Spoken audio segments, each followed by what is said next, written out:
Pronto, agora... Nossa, ficou... Ah, tá. Foi só porque eu falei baixo. Cara, hoje eu parei o trabalho, parei tudo que eu tava fazendo pra ouvir Come to Brazil. Porque... Por quê? Porque eu ouvi uma nota de piano e aí ela me lembrou a introdução de Come to Brazil. Porque pra mim, Come to Brazil não tem nada a ver com Bruno Mars. Boa, 06. Tem a ver com Alaska. Alaska, maravilhosa, um clássico. E aí eu fiquei a tarde toda. Come to Brazil. Inclusive, muito melhor do que a do Bruno Mars. Mas a do Bruno Mars não é exatamente uma música, é só tipo uma montagem, né? É, mais ou menos, mas tipo... É tipo enfim. um negócio meio esquisito que ele fez com um vídeo e aí... Bruninho, eu lembro disso. Sim, é porque o pessoal sempre falava pra ele vir. É porque o brasileiro, ele sempre fala isso, né? Come to Brazil. O brasileiro é chato pra caralho. Ele chega na rede dos ídolos todos e fica enchendo o saco com esse negócio de Come to Brazil. Ok, você já deu gancho pra gente entrar no tema de hoje, que me lembrou sobre o cara o Chris, do Todo Mundo Odeia o Chris, que ele é traumatizado com o brasileiro. Porque o brasileiro encheu tanto o saco dele que ele, tipo, tem pavor do Brasil. É paradoxo que chama isso aí. É, ele deveria ter simplesmente vindo pro Brasil. Que seria mais fácil as pessoas deixarem ele em paz, é. Mas alguém tinha que ter explicado pra ele, porque ninguém é obrigado a saber como o brasileiro é. É, isso é verdade. Mas enfim, já que a gente já entrou no tema, qual é o tema de hoje? Nós vamos falar de traumas de infância. Que a gente estava falando uns episódios atrás de infância. E aí eu fiquei pensando, gente, esse tema é um tema que eu acho que assim, é universal, né? Todo mundo teve algum trauma na infância. Mas aí quando a gente fala de trauma, eu tô brincando, né? Obviamente, né? Não tô falando de trauma psicológico, né? Não tô falando de nenhum dano à mente que ocorre como resultado de algum evento angustiante, assim. Tô falando de coisas, assim, que marcam a nossa infância e que a gente fala trauma, mas é uma coisa que, tipo assim, traz uma lembrança um pouco marcante, mas não necessariamente positivamente, né? Eu fiquei na dúvida agora. Ver os pais transando é um trauma ou não é um trauma? Você tá querendo aparecer às custas dos outros, entendeu? Uai, bom. É um evento traumatizante, né? Com certeza. Nunca passei por isso, graças a Deus. Fontes fidedignas, né, do Instituto Meu Cu de Pesquisa, diz que 80% das pessoas viram os pais transando em algum momento da vida. Nossa, é muita gente, será? É o Instituto Meu Cu de Pesquisa que tirou isso aí da minha cabeça.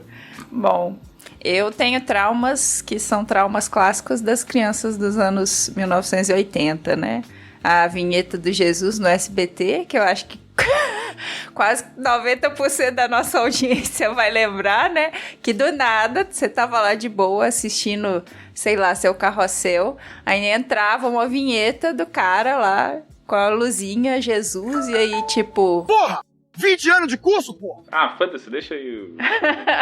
E aí tipo, eu sou seu pai, você é meu filho, não sei o quê. Eu não lembro a frase. Eu sei que tinha uma parada que terminava assim com... se eu voltasse hoje... Não consegue, né? Não sei. Editor, resolve esse problema aí. Paz, amor, fé, esperança, luz e união não são apenas palavras. Você tem certeza de que já fez tudo o que podia pelo seu semelhante? Pense bem, pois um dia vamos nos encontrar. E eu gostaria muito de chamá-lo de meu filho. E aí a gente tinha também o boneco... Tu tá falando da década de 80, mas isso é mais pra década de 90. A galera que nasceu na década de 80 que, tipo, vivia essas coisas que você tá falando e que você colocou aqui na pauta. Né? Porque no caso dessa vinheta, eu não sei quanto tempo ela rolou, quanto tempo, começou e tal. Então, assim, eu falo anos 80 porque eu sou nascida nos anos 80, né? Então, eu sei que ela é bem antiga. Eu sei que ela durou até o início dos anos 90, assim. Porque... Início dos anos 90, não. Início dos anos 2000, talvez, não? Não, dos anos 90. Pasmem o quê? Não, fui contestado e a pessoa não apresentou uma prova. Só não, é porque você mesmo falou que a gente nasceu na década de 80. Então, ok. Então, como é que eu ia lembrar disso? Ué, na década de 90? Não, mas na década de 90 é tipo 95, 96, né? Isso não é começo, isso é final. 94, mais ou menos, tipo, isso já tava acabando. A gente vai ter que dar um Google depois pra conferir isso. Mas enfim, eu era uma criança que eu ficava... Às vezes acordava muito cedo, às vezes ia dormir muito tarde. Vagabundo. E aí, tipo, agora vamos voltar pro pasmem, né? A televisão, ela tinha uma coisa que hoje não acontece. Ela parava de funcionar depois de um determinado horário. Geralmente era por volta da meia-noite, porque a galera acabava, tipo, não assistindo televisão depois da meia-noite, porque, tipo, as pessoas tinham que trabalhar e não tinha essa necessidade de estar todo o tempo conectado. E aí, você tinha a famosa tela do arco-íris, né? Verdade. Que vinha com aquele pi chato pra caralho. Mas que era interessante assim. E antes de ter essa tela, no SBT, né? Vinha essa frase aí, vinha essa... Nossa, você foi longe, hein? Ah, sim. Resgatando memórias. Fazer o quê? Eu era uma criança um pouco desocupada. Eu tenho outros traumas também que acho que foram comuns na infância de muita gente que vai estar nos ouvindo. Como o boneco fofão com a espada dentro, que foi uma lenda urbana que eu acho que fez muita gente jogar o seu boneco fofão fora.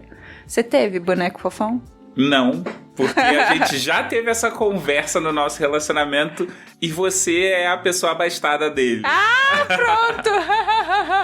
Mas enfim, na minha bolha, na minha convivência, não era uma espada, era um punhal, né? E aí, tipo... Cabeças de fofão foram arrancadas porque o pessoal dizia que era a cabeça que você arrancava e esfaqueava os outros com um punhal. Depois a gente entendeu que, na verdade, não era um punhal, era só, tipo, alguma coisa pra poder estruturar ali a cabeça. Mas, enfim, né? Algumas pessoas perderam o seu fofão. Eu incluída.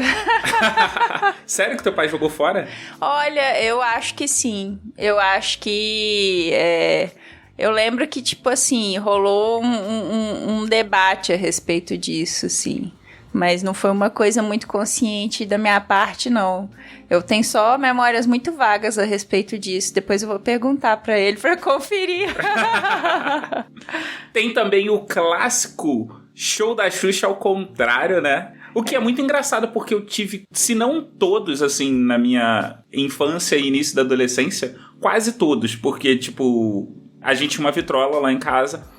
E aí eu ganhava da minha madrinha, dos meus parentes, essas coisas todas, porque a gente gostava de ouvir Xuxa, né? Oh. E nas festas, tipo, sempre era sucesso. Eu tentei fazer isso quando eu peguei a manha de gerar o... Você tentou? A vitrola ao contrário, mas nunca consegui ouvir porra nenhuma. É, porque não tinha porra nenhuma. Sim, exatamente. Mas era muito legal ficar conversando sobre isso na rua. Eu tô percebendo aqui que, tipo, esses traumas não eram traumas pra mim. Pra mim era coisa, uau, olha só que interessante, vamos conversar sobre isso. Porque isso me lembra a um outro programa da Manchete. A um outro programa, a gente não falou de nenhum programa, né? Isso me lembra de um programa que tinha na TV Manchete, na Rede Manchete, que chamava Acredite Se Quiser. Cara, eu achava foda pra caralho, porque era um programa que podia ser traumático pra muita gente, principalmente se você é cagão. Porque ele falava de coisas sobrenaturais, coisas sem explicação. Nunca assisti. E ele sempre terminava com a frase: Acredite se quiser. Isso talvez explique eu não ficar com tanto medo de certas coisas, porque eu assistia isso e eu ficava fascinado. Porque tinha umas paradas que não tinha explicação nenhuma. Ai, pelo amor de Deus. Eu sou muito cagona pra esse tipo de conteúdo, não tenho a mínima condição. Mas que história é essa do acidente de ônibus da professora Helena? Porque eu lembro que na novela tem um acidente dela. Então... É esse? É. Eu fiquei triste, porque eu pensei que ela ia morrer. Ah, não. Nossa, gente. Ela ficou internada, você não lembra disso? Eu lembro que ela ficou internada, mas tipo, era só uma novela. Não, que isso, mas esse é um momento Era clímax da novela. Pô. Caralho, mas calma aí. Eu adorava Carrossel, mas aí eu tô falando da versão mexicana, tá, gente? Eu não sei se esse acidente, não sei se eu tô dando spoiler de Carrossel pra alguém. Porra, ok. Carrossel foi uma novela, né, que passou na década de 90. Era uma novela mexicana que o SBT transmitiu. Até hoje eu odeio Maria Joaquina, mas tudo bem. Porque ela era uma racista do cacete. Como não odiar? Eu acho até que isso eles mantiveram na versão que eles fizeram depois. Que eles fizeram algumas versões de Carrossel, né? Sim. Mas na verdade, eu acho que até hoje existe versões de Carrossel sendo produzidas aí. Eu lembro direitinho dela dentro do ônibus, bonitinha, e aí o acidente, aí depois ela entre a vida e a morte. Nossa, eu fiquei muito sentida, foi um evento traumático pra mim. Cara, eu ficava mais preocupada, assim, eu ficava mais, tipo, tenso com o núcleo bem pobre da novela, assim, por eles não conseguirem as coisas. A professora Helena era uma parada assim, tipo, ok, ela é professora, tipo, isso aqui não acontece. Mas, tipo, a parada do pobre se fudendo me comovia mais, assim. Eu me identificava muito com a Valéria, né? Porque ela era míope e ela tava sempre mexendo no óculos. Então, essas coisas me marcaram. Mas eu tô reparando que eu tô falando de coisas que me marcaram e não falei nada ainda. Não falamos ainda de nada que te marcou praticamente. Então, é porque esse tipo de trauma não me assim, passou longe, assim, saca? Ah, tá. Um trauma, se é pra dizer que é trauma, assim, é quando a Saori, ela recebe a flechada, quando eles vão subir as 12 casas do Cavaleiro do Zodíaco lá no santuário, e aí ela tem 12 horas de vida. Aí, tipo, aquilo ali é o mais traumatizante, assim, que eu fiquei. Você ficou? Isso te marcou? Não, porra, eu tô só de sacanagem. É porque eu sempre fui mais de desenho, de anime, assim. Então, tipo, na minha rua ela funcionava basicamente. A gente ia pra escola, aí de tarde a gente esperava o sol banguense, né? Se pôr, assim, pra poder dar uma aliviada. Aí a gente começava a brincar ali por volta de umas 3, 4 horas da tarde. Quando dava 6 horas, todo mundo metia o pé pra dentro de casa pra assistir os desenhos. Aí quando acabava Cavaleiro do Zodíaco, todo mundo saía, porque a gente tinha que comentar os episódios. E aí a gente ia brincar, tipo, de coisa... Ah, tá, a gente comentava, fazia teorias do que ia acontecer também. E aí isso foi se transferindo para todos os outros desenhos que aconteceram depois. Mas, tipo, era sagrada a hora dos desenhos, assim, da tarde. Então, a parte de brincar na rua era... A gente saía pra brincar, TV Manchete, tipo, com os desenhos, e aí a parte da noite... Que aí a gente brincava, eu brincava até, tipo, minha mãe falar, a comida tá pronta, e eu ter fome, porque, tipo, se eu fosse comer, eu não poderia... Isso é uma parte traumática, assim, tipo, eu não podia comer e voltar pra brincar, minha mãe não deixava, esse é o meu trauma. Por isso que você, até hoje, fica vários momentos sem comer e, tipo, vai esperando. Talvez isso tenha feito eu desenvolver um mecanismo de perder a fome se eu ficar muito tempo focado em alguma coisa. Mas, enfim, a gente tá totalmente fora. Que história é essa dos repórteres do Fantástico assistindo ET? Tu era, tipo... Tinha um pezinho no jornalismo assim, né? Porque, pô, na década de 90 tu ficava assistindo Fantástico. Você não lembra de como que era o Fantástico na década de 90? Era não. Tudo possível de traumatizante. Era aparição de ET, era cirurgia que não era cirurgia, sabe? Aquele povo que falava assim, não, vou tirar o seu câncer. Aí pegava com uma faquinha e só furava a pele da pessoa e falava, fiz uma cirurgia espiritual, uma palhaçada. Eu ficava morrendo de medo dessas merdas, sabe? Eu sempre fui uma criança cagona, porque minha mãe, ela sempre me colocava medo de fazer tudo, qualquer coisa. Eu falo que eu fui uma criança de apartamento que morava em casa, porque eu não podia, quando eu ia na praia andar de banana boat, eu ficava com medo de me afogar, porque minha mãe tava sempre, você vai se afogar, você vai perder, não sei o quê. Ela falava muito na minha cabeça, pra cacete. Então, eu sempre fui uma criança muito medrosa. E o Fantástico, ele era essa coisa que era tipo uma revista de variedades mesmo. Ele não era tão focado em jornalismo. Tinha edição que quase não tinha jornalismo. E aí eu ficava lá assistindo porque, para a tristeza do meu pai, eu nunca fui uma criança que me conformei com o fato de que eu tinha um horário para dormir. E eu sempre tive uma certa insônia. Então, dava 8, 8h30, eles falavam, vai dormir. Eu falava, não. E aí meu pai ficava lá assistindo TV e eu ficava, mas o senhor pode assistir, por que eu não posso? E aí ele ficava, porque você é criança. Eu falava, não, mas eu vou ficar aqui. E aí o resultado é que eu via muitas coisas assim, que talvez fossem um pouco inadequadas pra minha idade, mas naquela época não existia esse conceito, né? Porque sábado à tarde tava a galera lá de biquíni na banheira do Gugu pegando sabonete um por cima do outro. Então o conceito de inadequado para a sua idade é um conceito relativamente recente, se a gente parar pra pensar, né? Faz sentido. Mas assim, sobre cirurgias espirituais, tipo, botar a faquinha e curar câncer, você não conhece Raspa do Joá. Eu fui uma criança que peguei muito trem. E no trem vende o creme de raspa do Joá. Aquele creme cura câncer, cura qualquer coisa. Não, pelo amor de Deus. E tinha muita coisa de aparição de ET, né? Eu acho que o caso de Varginha, acho que foi em 93, 94, e a galera ficava muito impressionada com isso, com a aparição e tal, com o Santa chorando, isso era coisa clássica dos anos 90. Direta. Cara, isso era direto. Impressionante. Então, você ligava a TV, tava sempre acontecendo alguma coisa extraordinária, uma carta de Chico Xavier, um trem assim. A última coisa que eu lembro de ET, assim, do Fantástico é o Chupacabra. É verdade, Chupacabra. Nossa, e um tempão a galera ficou acreditando nessa merda. Nossa senhora. Mas então, agora vamos pros traumas de verdade. Qual era o seu trauma? Quais eram os seus traumas de verdade, assim?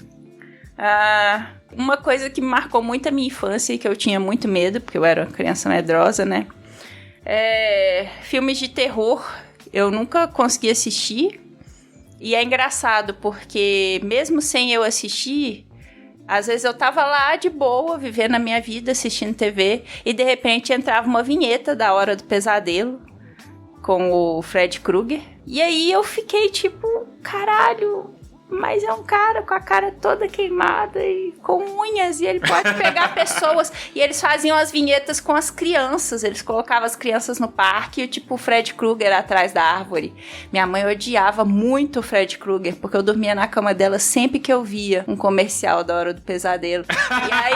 E aí ela, tipo, ela ficava, por que você fica assistindo essa merda? Mas a verdade é que não tinha como. Eu tava inocente assistindo meu Carrossel, de repente entrava, hoje tem a Hora do Pesadelo.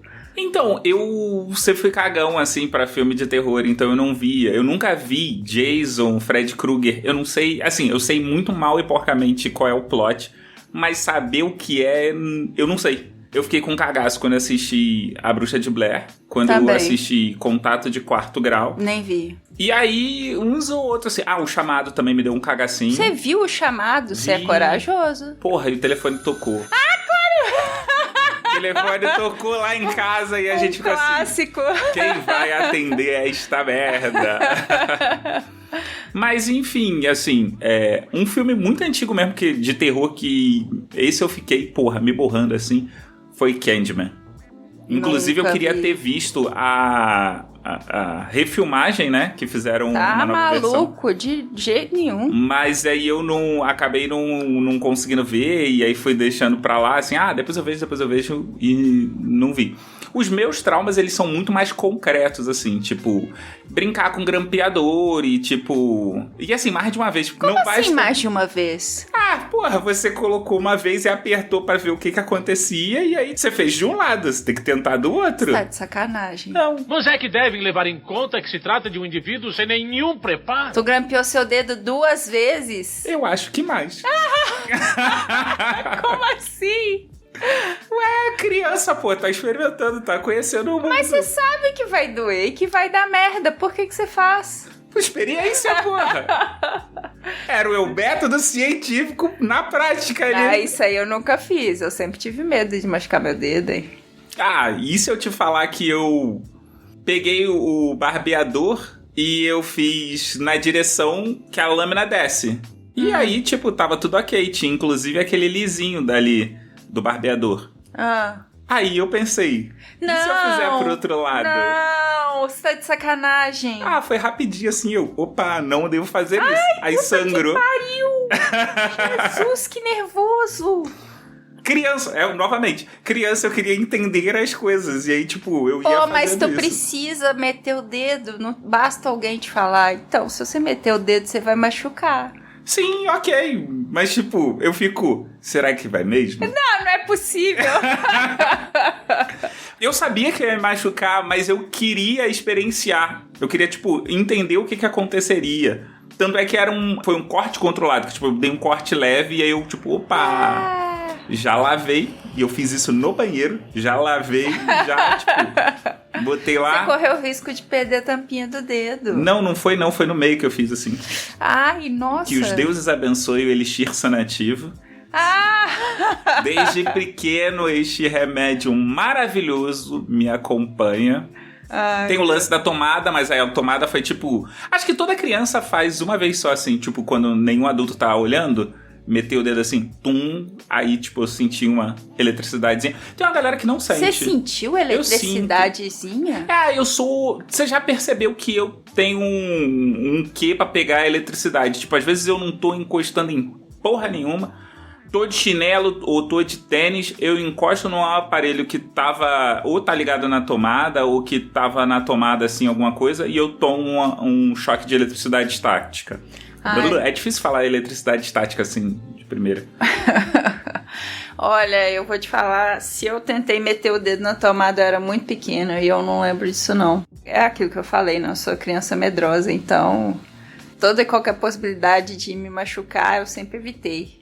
E ainda mais tomada, se você enfia o dedo lá e morre. Ah, não, cara, faz parte.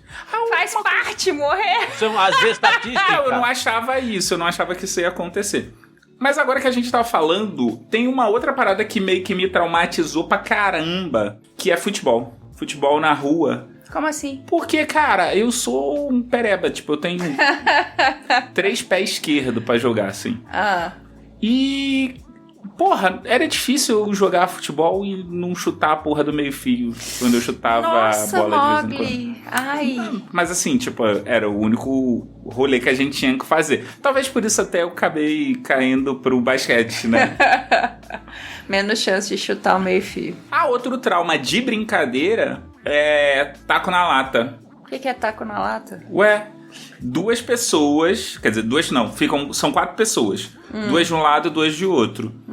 São 2 times. Ou você fica atrás da lata, né? Você tem 2 pessoas que ficam defendendo a lata com um taco. E aí 2 outras pessoas, que é o outro time, fica brincando com a bola. E o objetivo de quem não está na lata é derrubar a lata para poder trocar.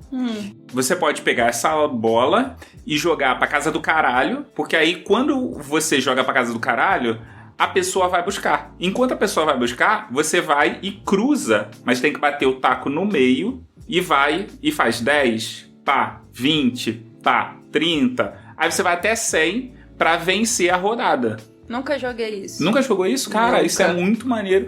E assim, era um jogo que era, tipo, muito bom, porque antigamente a gente tinha óleo em lata. Então, porra, tu tinha recurso pra caralho. E a gente tinha vassoura que quebrava, vassoura que Nossa.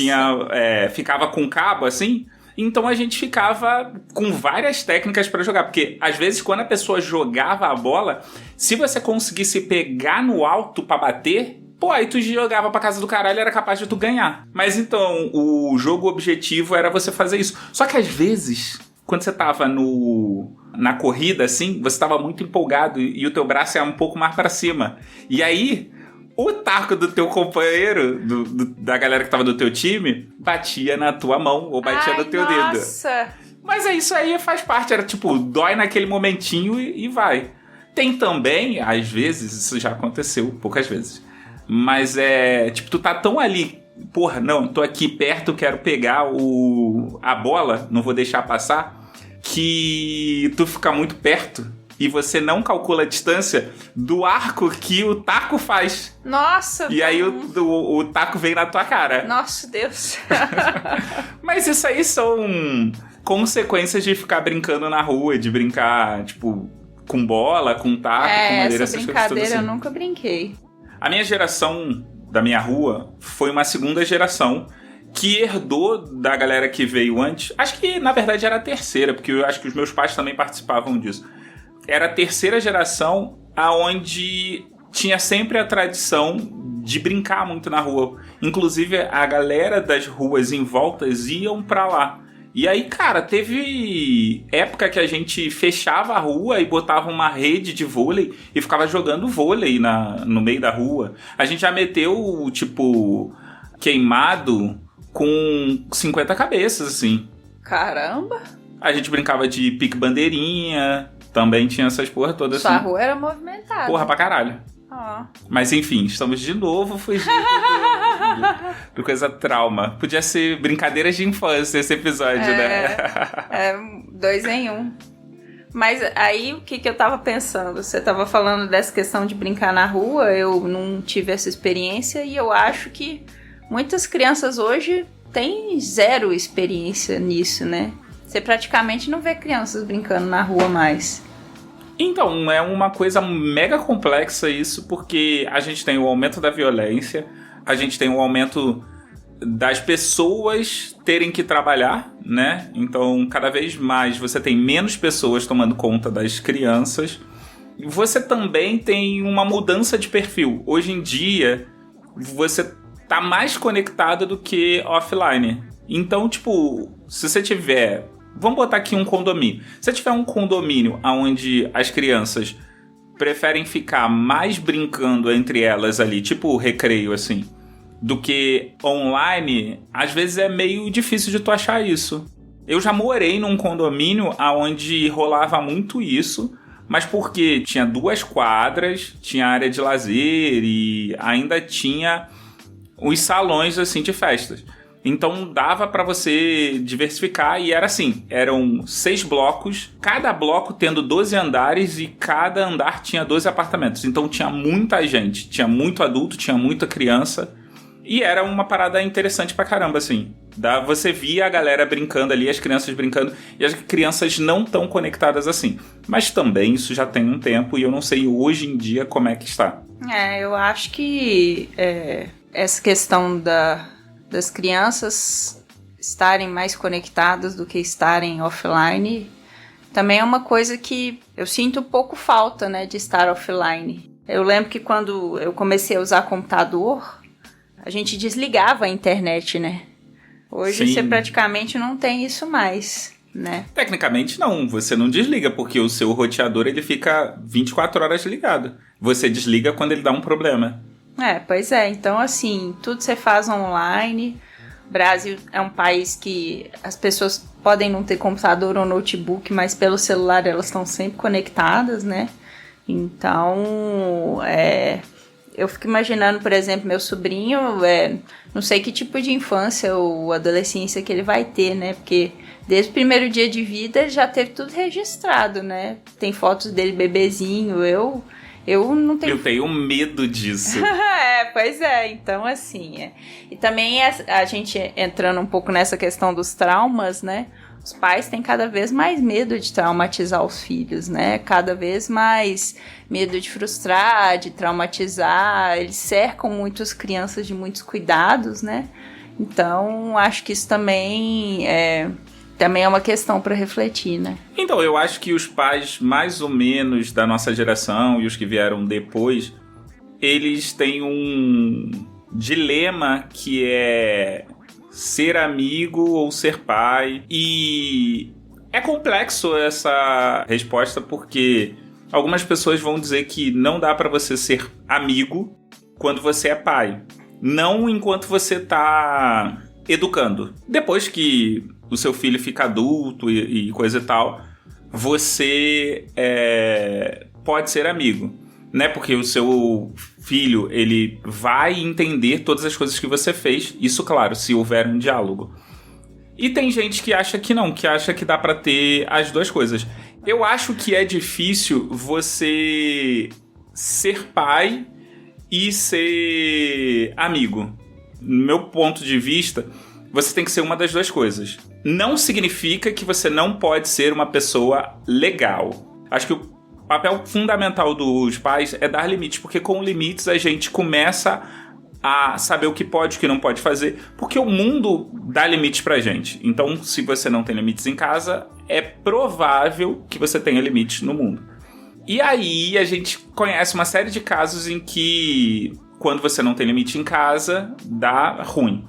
Mas isso de dar limites, de você ser duro, de você dizer não, de você frustrar, não significa que você não pode ser uma pessoa legal. Não significa que quando você dá não, mais na frente você, tipo, muda de ideia, assim, ou você, tipo, tá, vai, foda-se, saca? Uhum. Eu falo por experiência de sala de aula, porque várias vezes eu não queria que acontecesse determinada coisa, não queria que os alunos fizessem determinadas coisas, mas que eu chegava numa conclusão de que, olha, eles não fizeram o que eu queria, mas eles chegaram bem próximo de ir na direção que eu achava o correto.